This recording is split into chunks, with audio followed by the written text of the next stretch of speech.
This poem is called Drugs. He awoke one morning sobbing and crying. He didn't know why, but on the inside he felt like he was dying. He could hear his wife and kids going about their day as he lay in bed. He tried to be strong for them, tried to wipe away the tears, but he couldn't. And instead of being the stereotypical man, keeping his head held high and going to work with his own two hands, he fell to the floor and cried out in pain. His crying was uncontrollable. The tears ran down his cheeks and hit the floor like pouring rain. He was diagnosed with depression, so he took drugs to relieve himself of his compression. He took the drugs so he could once again open his eyes and see the color of the day. He took the drugs so he could smile, look around, and not be afraid to go this way or that way. Each time he would take the med, he would smile because he knew soon enough he'd be better. But what he didn't know was that smile would soon turn to dread. That wasn't supposed to happen. Days turned to weeks and weeks turned to months not going to work.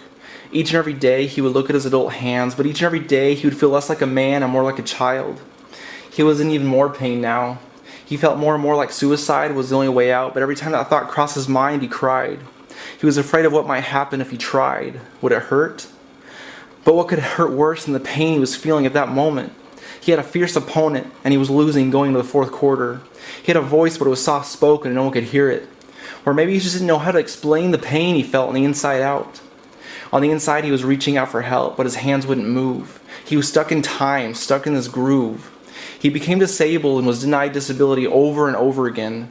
He went to doctor appointment after doctor appointment and continued to sign his life away with the same goddamn pen.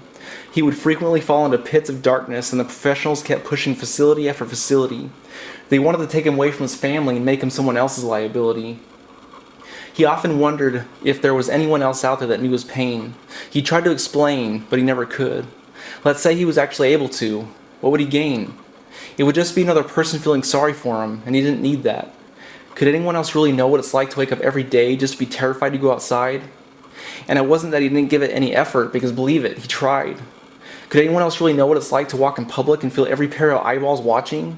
He knew he wasn't like everybody else, and he knew they knew it too. He constantly felt like he was in a play, center stage, and everyone was watching it.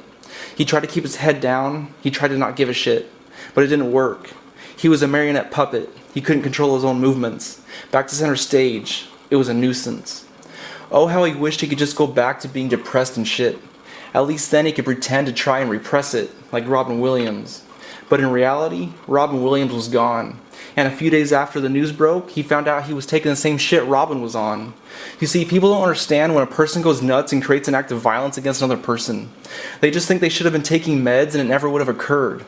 If anyone did even a little research, they know that's damn right absurd. Hop on your computer and take a look back in history. Whether that be days, months, or years, look at every person who committed an ill fate to another. Every chance the media gets, they try and blame it on the mother. See for yourself and turn on the news. They never want to admit the truth about how every one of those heinous crimes had something in common, and it wasn't the guns they used.